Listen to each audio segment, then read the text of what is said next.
ఈవీఎంలు ట్యాంపరింగ్ అయినాయి అంటే ఖచ్చితంగా జరిగే అవకాశం అయితే ఉంది. ఎప్పుడైనా కానీ ఎలక్ట్రానిక్ డివైస్ను, ఎలక్ట్రానిక్ మెషిన్ను నమ్మేదానికి ఉండదు. ఖచ్చితంగా ఏదో ఒక లూప్ హోల్స్ ఉంటుంది.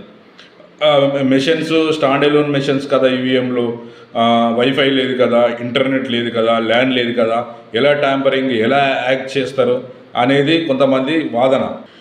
అలా అయితే స్టాండ్ ఎలోన్ ప్రోగ్రామ్స్ కూడా ఉంటాయి, కొన్ని స్టాండ్ ఎలోన్ అప్లికేషన్స్ కూడా ఉంటాయి. ఆ స్టాండ్ ఎలోన్ అప్లికేషన్ ఒకసారి ఇన్స్టాల్ చేసుకున్నాక ఎప్పటికీ అదే జరుగుతుంటుంది. సో ఈవీఎంలో మారుస్తుంటాము ఎలక్షన్ కాబట్టి ఆ స్టాండ్ ఎలోన్ అనేది అది కరెక్ట్ కాదండి.